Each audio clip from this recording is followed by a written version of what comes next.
Assalamualaikum warahmatullahi wabarakatuh. Waalaikumsalam warahmatullahi wabarakatuh. Alhamdulillahirrabbilalamin. Allahumma sholli wa sallim ala sayyidina Muhammad wa ala ali sayyidina Muhammad. Bagaimana kabarnya wargi-wargi sekalian? Apakah sehat? Alhamdulillah sehat. Mudah-mudahan kita selalu istiqomah dalam amaliyah Ramadan kita. Amin. Bersama kita telah nampak hadir guru kita Rama Kiai Haji Qudratul Ardha. Jadi bagaimana Rama kabarnya? Sehat Alhamdulillah sehat. Di episode kali ini kita akan membahas tema besar seputar riba. Seperti yang kita ketahui di masyarakat secara umum, ini telah kehilangan konsepsi tentang minjam uang. Seperti misalnya kita ketahui bahwa meminjam uang adalah kegiatan yang tidak tercela. Namun bisa menjadi tercela andai minjam uang itu hanya untuk gengsi atau validasi masyarakat. Untuk itu kita akan bahas lebih dalam mengenai riba dan khususnya peminjaman online yang hari ini marak di Indonesia. Kepada Rama untuk menjelaskan mengenai riba dan bagaimana perspektifnya dalam agama Islam. Silahkan Rama. Assalamualaikum warahmatullahi wabarakatuh. Waalaikumsalam warahmatullahi wabarakatuh. Alhamdulillah wassalatu wassalamu ala rasulillah Sayyidina Muhammad ibn Abdullah wa ala alihi wa sahbihi wa mawalah wa la hawla wa la quwata illa billah amma ba'du. Kita bicara tentang riba ya. Betul tadi konsep besar dan konsep yang akan terus bergulir, diperbincangkan, dibahas, dikaji di setiap forum-forum ilmiah, forum akademik. Lalu kalau kita munculkan pertanyaan gitu kan, kenapa sih riba begitu tercela dalam agama? Gitu. Kalau kita bolak-balik Al-Quran ya, bolak-balik Al-Quran, itu ayat yang turun mengenai riba mirip dengan ayat yang turun mengenai Khomer. Tahapannya gitu. Itu ayat tentang Khomer turun secara bertahap. Pertama sekedar peringatan bahwa khamar itu tidak baik. Lalu yang kedua kalau mau sholat ya jangan dekat-dekat minum-minum khamar. Baru tahap berikutnya tegas jelas mengharamkan tentang khamar. Nah tentang riba sama itu, mirip itu. Pertama Al-Quran bicara tentang riba itu mengatakan bahwa dalam riba ada sisi negatif. Misalnya dalam surat Rum ya, ayat Rum. Ayat 39, wa ma ataitumur riba min amwalin nas fala yarbu indallah. Riba yang kamu putarkan di antara harta-harta manusia itu tidak akan berkembang, tidak akan tumbuh di hadapan Allah. Itu baru sinyal saja kan bahwa dalam riba itu ada sisi negatif. Yang kedua isyarah bahwa riba itu sudah akan diharamkan gitu. Seperti misalkan Al-Quran menceritakan bahwa orang-orang Yahudi yang dalam Taurat sudah diharamkan tentang riba, tapi mereka masih berperilaku praktek riba itu. Baru dalam Al-Baqarah jelas Allah mengharamkan praktek riba itu. Nah kalau kita juga berpikir agak jauh, kenapa riba begitu tercela gitu kan? Sehingga Al-Quran kalau tidak salah sampai 6 ayat itu bicara tentang masalah riba. Nah tentu kita harus merujuk kepada maqasidus syar'i, tujuan undang-undang. Kalau haramnya khamar memang syariat ini, agama ini menjaga kesehatan mental manusia. Kalau haramnya membunuh kita bisa maklum bahwa memang syariat atau maqasidus syar'i menginginkan agar jiwa manusia terjaga, terlindungi. Pun masalah harta ternyata itu. Jadi adanya hukum riba, ternyata syariat ini menginginkan agar harta yang berputar di antara kita manusia itu berputar secara sehat, secara penuh keadilan, secara fair. Tidak ada pihak yang tertindas atau pihak yang ditindas, tidak ada pihak yang dirugikan. Itu satu ya, kalau kita mengamati Al-Quran itu tentang riba itu. Lalu yang kedua, kalau kita lihat hadis Nabi ya, hadis Nabi. Kata Nabi itu, jauhilah 7 perkara yang disebut dengan dosa besar, sab'ul mubiqat. Jauhilah 7 perkara atau sab'ul mubiqat, dosa besar. Di antaranya adalah riba. Bahkan kata Nabi, seorang laki-laki yang memakan hanya 1 dirham. 1 dirham itu kan ketika itu satuan uang terkecil kali ya itu, 1 dirham. Dan dia tahu bahwa itu hasil riba, dia konsumsi yang digunakan itu lebih buruk, asyadu min tis'atin wasalasina zaniatan, lebih buruk ketimbang 39 perlaku perbuatan zina yang 1 dirham itu. Berarti kalau kita ngelihat hadis tadi, Al-Quran tadi, betapa memang praktek riba itu marak ya. Maka dalam beberapa buku fikih itu ada yang disebut dengan riba jahiliyah. Riba jahiliyah itu kalau pinjam 10, kamu wajib ganti 11 atau ganti 12. Kalau tidak mampu ganti dalam waktu yang ditentukan, maka nama jadi waktu wajibannya adalah 12. Itu disebut riba jahiliyah. Memang meminjamkan jumlah tertentu pinjaman, nanti wajib gantinya wajib lebih itu.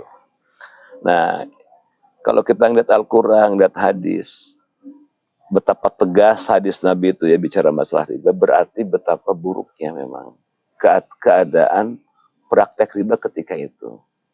Nah, tapi kan orang semakin kesini itu punya cara kan, punya cara bagaimana memperhalus seolah-olah tidak riba, seolah baik-baik saja. Maka kan wa ahallallahul bai'a wa harrama riba. Allah menghalalkan jual beli dan Allah mengharamkan riba. Karena dalam riba itu pasti ada pihak yang dirugikan, pihak yang tereksploitasi, tertekan gitu. Kalau jual beli, ya sebagaimana kita tahu, kedua belah pihak, baik penjual maupun pembeli, mendapatkan keuntungan, mendapatkan kelebihan dengan cara yang fair, cara yang sehat. Adapun tadi tema yang kedua, itu buntut dari ini, bagaimana orang memperhalus riba itu ya. Kan kayak itu aja, kayak masalah Homer. Dulu Homer itu pakai botol gitu kan, minum-minuman di pinggir. Sekarang kan bisa di kamar sembunyi disuntik, tapi punya efek narkoba yang sama, yang sama.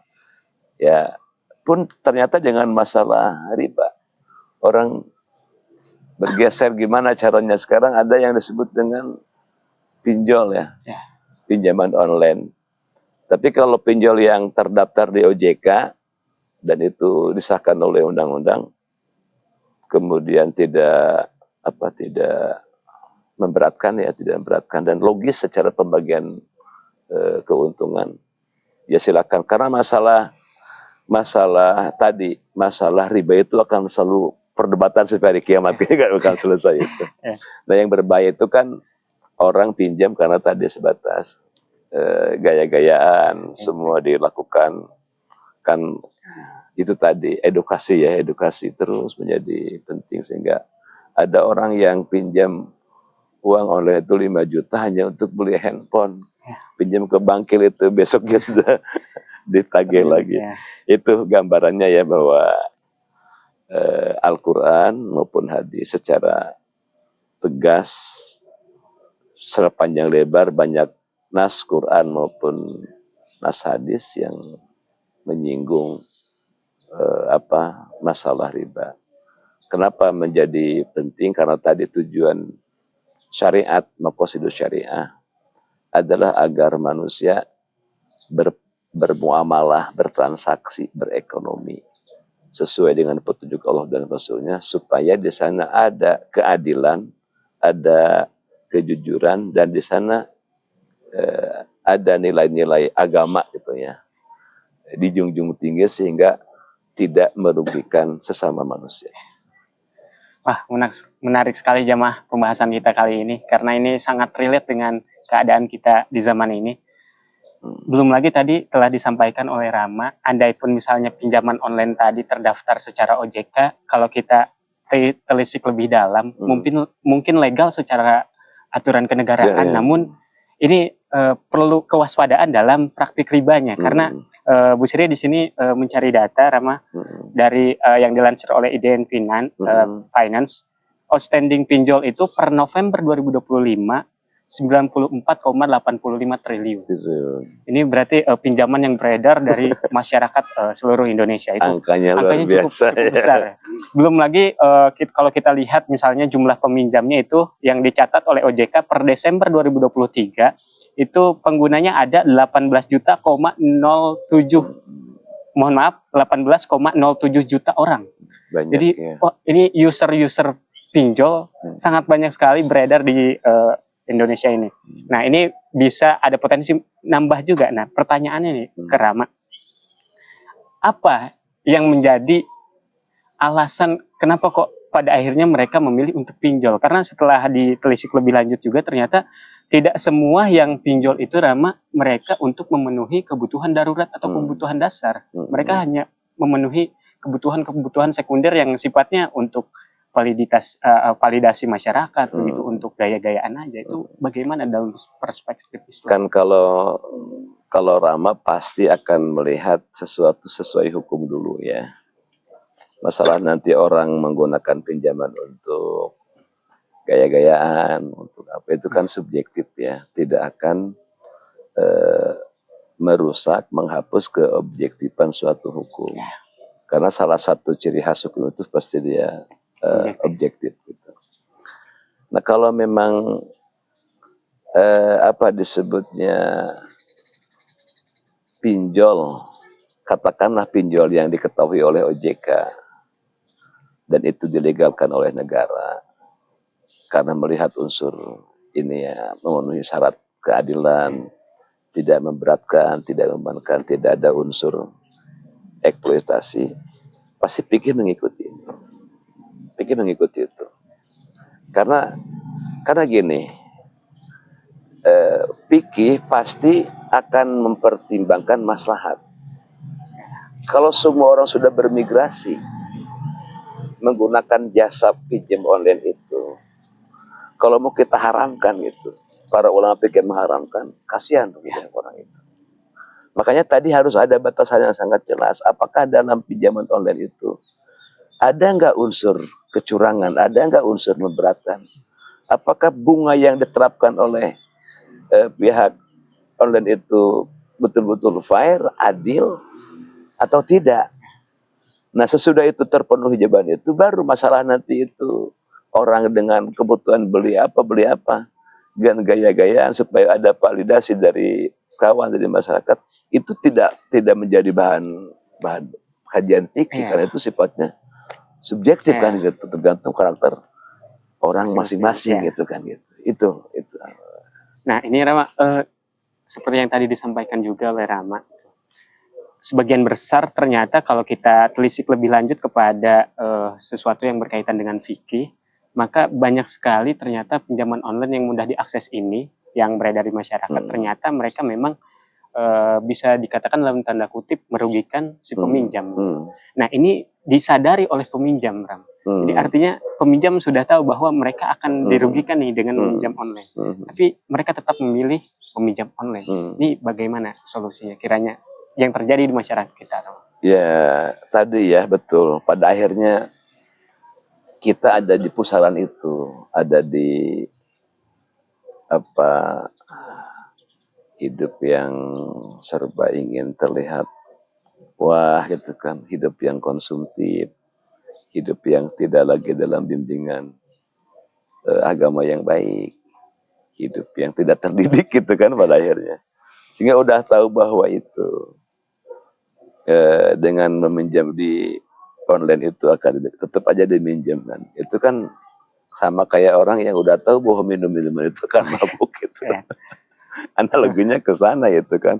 Maka tetap tidak ada yang kita bisa lakukan pencegahan itu kecuali tadi edukasi, pendidikan. Bahwa kita jangan menjatuhkan diri kita terhadap sesuatu yang merugikan kita. Jangan kita lakukan diri kita terhadap hal-hal yang akan merusak harta, akal, dan jiwa kita. Itu yang menjadi, pada akhirnya itu ujung tombaknya di situ. Karena kalau sudah kembali kepada tujuan personal, itu nggak bisa kita bangun hukumnya gitu. Selagi itu fair kedua belah pihaknya, tidak ada eksploitasi. Karena kan kalau kita lihat potret riba jahiliyah, memang orang sengaja dikasih pinjam supaya nggak bisa bayar. Nanti kebunnya diambil, ternaknya diambil, atau bahkan irsinya diambil. Itu praktek riba pada zaman jahiliyah yang memang betul-betul bertujuan untuk memiskinkan orang, membuat orang terlunta-lunta, membuat orang sengsara. Kemudian kesininya kan dengan tadi praktek bunga bank dan segala macam itu. Itu di ormas kita saja ya, antara Nahdlatul Ulama, kemudian Muhammadiyah dan Persi, itu mereka berbeda pandangan ya tentang bank dan perbankan itu sendiri, tentang bunga, praktek bunga dan seterusnya itu bisa kita akses ya pengetahuannya di buku-buku fikih. Adapun tadi di awal kita sudah panjang lebar karena memang tujuan agama adalah menjaga hifdzul mal tadi, menjaga harta dan bagaimana harta itu berputar di antara manusia dengan perputaran yang sehat, tidak ada satu atau pihak lain atau kedua belah pihak yang dirugikan, terutama kalau dalam pinjam meminjam ya si peminjam yang biasanya peminjam yang paling dirugikan. Intinya riba itu adalah praktek muamalah, baik itu pinjam meminjam, apa tukar menukar atau apa saja yang salah satu pihak tertipu atau dirugikan oleh perniagaan tadi, muamalah tadi itu. Jadi agama ini menjunjung tinggi nilai sportif. Ya kalaupun misalkan kita menggunakan jasa BRI, umpamanya BRI, pinjam 10 juta untuk modal usaha dengan ganti 1.100.000, fair tidak itu? Ya itu kita harus fair. Kalau itu fair, tidak merugikan, ya riba tidak ada di sana. Boleh gitu. Artinya di sini fikih sangat fleksibel, tapi tetap tegas begitu. Tegas, fleksibel, tegas. Hanif, silakan, boleh. Assalamualaikum warahmatullahi wabarakatuh. Saya berterima kasih kepada moderator karena telah memberikan saya waktu untuk berbicara, dan izin bertanya kepada Rama. Jadi apakah kan dalam berniaga atau berdagang itu ada tawar-menawar. Nah, kalau misal seseorang yang menawar terlalu rendah gitu harganya, kira-kira itu termasuk riba atau tidak gitu. Terus kalau misal pada saat terdesak lagi butuh banget uang, nggak ada tempat pinjaman lain selain pinjaman online, apakah hukum riba itu berubah atau tetap seperti itu? Masya Allah, luar biasa ini. Terima kasih. Wassalamualaikum warahmatullahi wabarakatuh.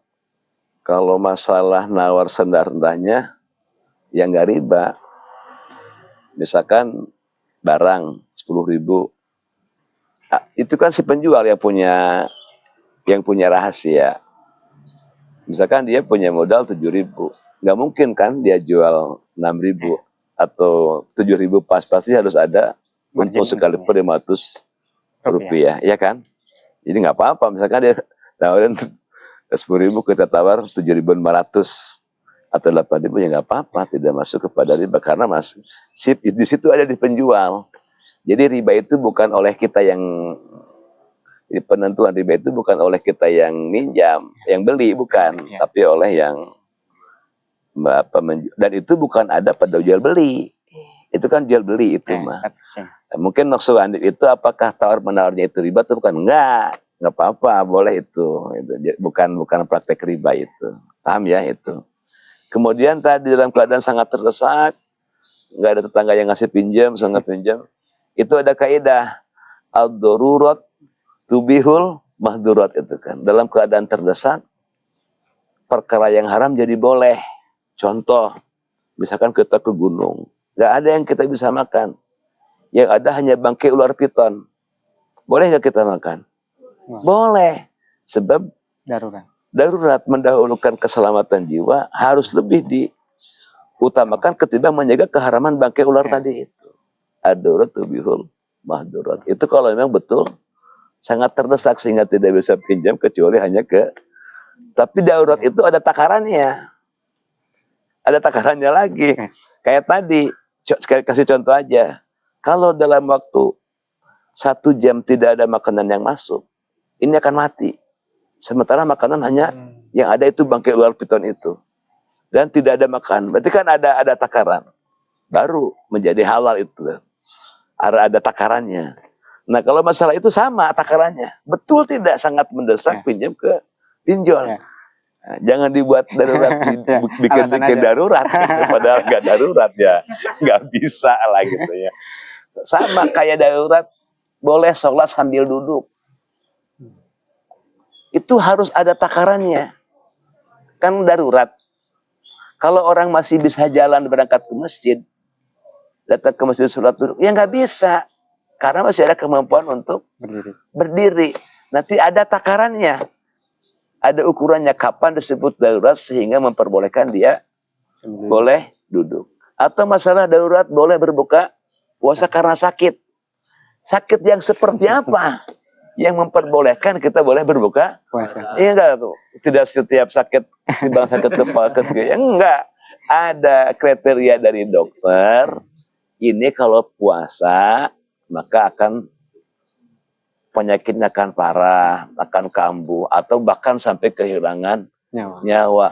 Boleh, tapi sekedar sakit gigi, sakit kepala, sakit perut yang tidak berdampak terhadap keselamatan jiwa atau kebahayaan jiwa, ya tetap bertahan. Sama semuanya ada takaran, sama kayak boleh menjamak, boleh mengqashar dalam sholat, dalam perjalanan. Kan ada batasan. Jalan yang bagaimana yang memperbolehkan, perjalanan yang bagaimana yang memperbolehkan adanya jamak dan qashar sama itu. Jadi darurat yang seperti apa dulu yang memperbolehkan kita pinjam ke online gitu, ke pinjol gitu.